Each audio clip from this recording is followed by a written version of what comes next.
नमस्कार, मैं हूँ डॉक्टर सुषमा चौगले मांडेकर और आप देख रहे हैं गंगा एजुकेशन हिंदी। मेरे YouTube चैनल में आप सबका तहे दिल से स्वागत है। 2020 से युवक भारती हिंदी 12वीं कक्षा का अभ्यासक्रम बदल गया है। आज हम इस वीडियो द्वारा युवक भारती हिंदी की नए पाठ्यपुस्तक का परिचय देखने वाले हैं। तो आइए हम पाठ्यपुस्तक की ओर बढ़ते हैं। हमारे जीवन में भाषा का अनन्य साधारण महत्व है। भाषा न होती तो हम सोच भी नहीं सकते कि हमारा जीवन कैसे होता, क्योंकि अगर भाषा नहीं होती तो हम अपने विचारों को कैसे व्यक्त कर पाते, अपनी भावनाओं को दूसरे तक कैसे पहुंचा पाते। अर्थात भाषा एक माध्यम है अपने विचारों को व्यक्त करने का, अपने भावनाओं को दूसरे तक पहुंचाने का। वह भाषा फिर चाहे कायिक रूप में हो, लिखित रूप में हो या फिर मौखिक रूप में हो, भाषा का हर रूप अनन्य साधारण महत्व रखता है। कायिक भाषा यानी वह भाषा जो हम अपने विचार व्यक्त करने के लिए अपने शरीर की सहायता से हाव भाव द्वारा, इशारों द्वारा दूसरे तक अपने विचार पहुंचाते हैं। लेकिन यह हमेशा उपयुक्त सिद्ध नहीं होती, क्योंकि काल एवं अंतर की मर्यादा को ध्यान में रखते हुए यह हर जगह लागू नहीं पड़ती। लेकिन जो लोग बोल नहीं पाते या सुन नहीं पाते, उन लोगों के लिए कायिक भाषा अत्यंत महत्वपूर्ण सिद्ध होती है।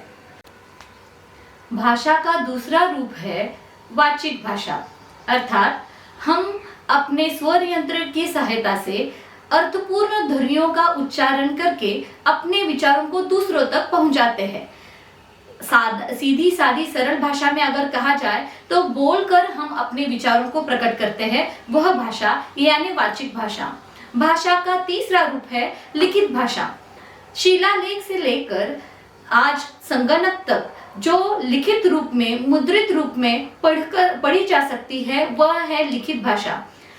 मानव ने अपनी स्वर यंत्रणा से निकले हुए अर्थपूर्ण ध्वनियों को लिपिबद्ध कर लिखित रूप में जो दस्तावेज के रूप में रखा है, उसे हम कभी भी कहीं भी पढ़ सकते हैं। इसलिए लिखित भाषा का महत्व अनन्य साधारण है। अर्थात भाषा का हर रूप अपने आप में महत्वपूर्ण है। हर एक की अपनी अलग अलग भाषा होती है। हम देखते हैं कि महाराष्ट्र में मराठी है, गुजरात में गुजराती है, तमिलनाडु में तमिल है, पंजाब में पंजाबी है। हर राज्य की अपनी अलग अलग मातृभाषा है। हमारा देश बहुभाषी देश है, इसलिए हमारे देश का सुचारू रूप से संचालन करने के लिए किसी एक भाषा की आवश्यकता है। महात्मा गांधी जी हमेशा कहा करते थे, राष्ट्रभाषा बिना राष्ट्र गूंगा है। इसलिए हमारे देश में जो सबसे ज्यादा बोली जाती है, समझी जाती है, लिखी पढ़ी जाती है, ऐसी भाषा को राष्ट्रभाषा के रूप में स्वीकारा गया, वह है हिंदी। इतना ही नहीं, हमारे संविधान ने भी हिंदी को राजभाषा के पद पर गौरवान्वित किया है और सहराज भाषा के रूप में अंग्रेजी को भले ही चुना हो, लेकिन राजभाषा के रूप में हिंदी का स्थान महत्वपूर्ण है। संपर्क भाषा के रूप में भी हिंदी ने अहम भूमिका अदा की है, इसीलिए संपर्क भाषा के रूप में भी हिंदी का अनन्य साधारण महत्व है। अर्थात इस दृष्टि से देखा जाए तो हिंदी पढ़ना, समझना और हिंदी का अध्ययन करना अत्यंत आवश्यक है। फिलहाल हम 12वीं कक्षा की नई पाठ्यपुस्तक युवक भारती हिंदी का अध्ययन करेंगे, इसका परिचय देखेंगे। मुझे लगता है कि 12वीं कक्षा की जो ये नई पाठ्यपुस्तक है, वह समय की नज़ाकत एवं समय की मांग को मद्देनजर रखते हुए बनाई गई है। भाषाई कौशल्यों को आत्मसात कर हिंदी भाषा को समृद्ध बनाने के लिए यह पाठ्यपुस्तक अत्यंत महत्वपूर्ण एवं सहायक सिद्ध होगी। 11वीं कक्षा तक विद्यार्थी हिंदी के साहित्य एवं किताब द्वारा जो ज्ञान प्राप्त कर चुके हैं, उसके अतिरिक्त नई विधाओं से परिचित करने का प्रयास इस नई पाठ्यपुस्तक द्वारा किया गया है। मुझे लगता है किसी भी किताब को, किसी भी पुस्तक को पढ़ने से पहले उसका मुख पृष्ठ एवं मल पृष्ठ को समझना बहुत ज़रूरी होता है, क्योंकि किसी भी किताब का मुख पृष्ठ और मल पृष्ठ उस किताब के लिखने के पीछे जो उद्देश्य है वह समझने में सहायता करता है। इस दृष्टि से इस किताब के सबसे पहले हम मुख पृष्ठ और मल पृष्ठ को समझने का प्रयास आगे करेंगे। यह है युवक भारती हिंदी का मुख पृष्ठ। हम देख सकते हैं कि बहुत ही समर्पक एवं अर्थपूर्ण मुख पृष्ठ बन गया है। यहाँ पे सबसे ऊपर हमें हिंदी युवक भारती 12वीं कक्षा लिखा हुआ शीर्षक दिखाई देता है। ठीक इसके नीचे किताबों के कुछ चिन्ह स्पष्ट रूप से दिखाई दे रहे हैं। ठीक उसी के नीचे साहित्यकारों की तस्वीरें दिखाई दे रही है, जिन साहित्यकारों ने अपने साहित्य द्वारा साहित्य जगत को समृद्ध किया है, उन साहित्यकारों की तस्वीरें यहाँ पे दिखाई दे रही है।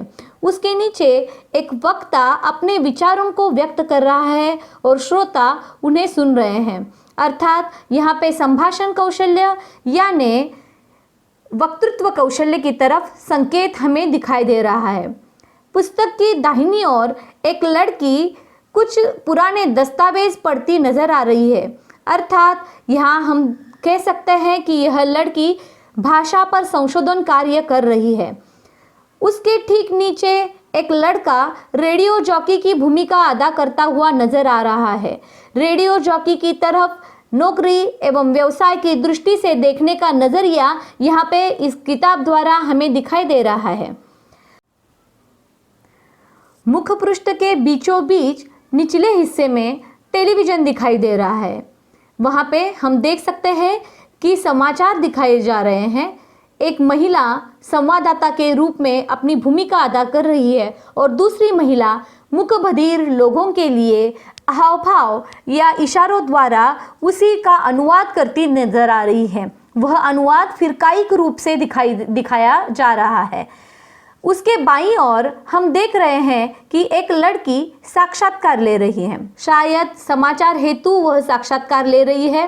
ठीक इसके ऊपर हम देख सकते हैं कि एक लड़की संगणक पर टंकन का कार्य कर रही है, अर्थात टंकन की दृष्टि से भी नौकरी एवं व्यवसाय की उपलब्धियां हो सकती है, यहाँ इसकी ओर संकेत मिलता है। इस दृष्टि से हम इस पाठ्य पुस्तक के मुख पृष्ठ को देखेंगे तो हमें यह नजर आएगा कि वैचारिक एवं भावनिक विकास के साथ साथ इस किताब द्वारा नौकरी एवं रोजगार के अवसरों की तरफ भी संकेत किया गया है। यह है युवक भारती हिंदी का मल पृष्ठ। यहाँ पे हम देख सकते हैं कि मल पृष्ठ पर सबसे ऊपर महाराष्ट्र राज्य पाठ्यपुस्तक निर्मिति व अभ्यासक्रम संशोधन मंडल पुणे यह शीर्षक दिया गया है। ठीक उसी के नीचे कुछ भाषाओं की लिपियों को चिन्हांकित किया गया है। यहाँ पे हम देख पा रहे हैं कि शिलालेख, ताम्रपट, हस्तलिखित, टंकन यंत्र, पेन, संगणक आदि मुद्रण के अनेकानेक साधन यहाँ पे चित्रित किए गए हैं, अर्थात मुद्रण के साधनों की तरफ यहाँ पे इशारा करते हुए मुद्रित रूप में साहित्य किस तरह से हमें नौकरी एवं रोजगार की तरफ ले जा सकता है, इसकी ओर यहाँ पे संकेत दिखाई दे रहा है। हम कह सकते हैं कि युवक भारती हिंदी के पाठ्यपुस्तक का मुख पृष्ठ एवं मल पृष्ठ अत्यंत समर्पक एवं अर्थपूर्ण बन पड़ा है। मुख पृष्ठ एवं मल पृष्ठ के परिचय के पश्चात हम पाठ्यपुस्तक का परिचय देखने जा रहे हैं। मूल्यांकन की दृष्टि से पाठ्यपुस्तक में 5 भाग किए गए हैं। गद्य, पद्य, व्यावहारिक हिंदी, विशेष साहित्य एवं व्याकरण। साहित्य समाज का दर्पण है और मानव समाज की अभिन्न इकाई है। मानव जीवन में हमेशा अनेक समस्याएं, कठिनाइयां, चुनौतियां आती ही रहती है, लेकिन इन चुनौतियों का स्वीकार कर उनसे संघर्ष करने की प्रेरणा साहित्य द्वारा ही मिलती है। अतः युवावस्था में प्रवेश कर रहे विद्यार्थियों की भावभूमि को देखते हुए गद्य एवं पद्य पाठों का चयन किया गया है। वर्तमान समय की आवश्यकता के अनुसार व्यवहारिक साहित्य को भी स्थान दिया गया है, जिससे विद्यार्थी नवीनतम विधाओं से परिचित हो। पद्य रचनाओं के अंतर्गत चतुष्पदी, नई कविता एवं मध्य युग के गुरु नानक वृंद, लोकगीत तथा नए कवियों की कविताओं को समाविष्ट किया गया है। गद्य पाठ के अंतर्गत संस्मरण, कहानी, निबंध, पत्र तथा विज्ञान विषयक लेख को भी अंतर्भूत किया गया है। उपयोजित भाषा में ब्लॉग लेखन पहली बार दिया गया है। भाषा के छात्र को जीवन में आगे बढ़ने के लिए रोजगार प्राप्त हो, इस उद्देश्य को ध्यान में रखकर प्रयोजनमूलक हिंदी का अध्ययन करना आवश्यक है। इस उद्देश्य को ध्यान में रखते हुए पहली बार पल्लवन, फीचर लेखन, में उद्घोषक तथा ब्लॉग लेखन जैसे समसामयिक पाठ भी दिए गए हैं। पहली बार विज्ञान विषयक शोधपरक लेख भी समाविष्ट किया गया है। विशेष साहित्य के अंतर्गत कनुप्रिया के अंश अंश को भी पाठ्यपुस्तक में समाविष्ट किया गया है।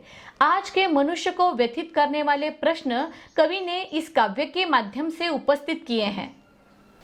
विद्यार्थियों के संवेदनशीलता को बढ़ावा देते हुए राधा के आंतरिक द्वंद्व से विद्यार्थियों को परिचित कराया है। साथ ही मानव जीवन की सार्थकता युद्ध से नहीं है, बल्कि एक दूसरे के भावनाओं को समझने में ही है, इसका बोध भी कराया गया है। पाठ्यपुस्तक में समाविष्ट सभी गद्य, पद्य एवं व्यावहारिक हिंदी आदि सभी रचनाओं के आरंभ में रचनाकार का परिचय, उनकी प्रमुख रचनाएं तथा विधा का परिचय और उस पाठ की सेंट्रल आइडिया, जिसे हम मध्यवर्ती कल्पना या विचार कहते हैं, वह दिए गए हैं। परिपूर्ण तथा व्यापक अध्ययन की दृष्टि से हर पाठ के अंत में शब्दार्थ एवं स्वाध्याय दिए गए हैं। स्वाध्याय के अंतर्गत आकलन, शब्द संपदा, अभिव्यक्ति कौशल्य, साहित्य संबंधी सामान्य ज्ञान, लघुत्तरी प्रश्न एवं भाषाई कौशल्य आदि दिए गए हैं। व्याकरण के अंतर्गत 11वीं कक्षा में पढ़ाए जा चुके घटकों के शेष भागों का परिचय 12वीं कक्षा में कराया गया है। 11वीं की पाठ्यपुस्तक में दिए गए रसों के अतिरिक्त जो शेष भाग बचा है रसों का, वह 12वीं की पाठ्यपुस्तक में दिया गया है। साथ ही अर्थालंकार के भेद भी इस पुस्तक में समाविष्ट किए गए हैं।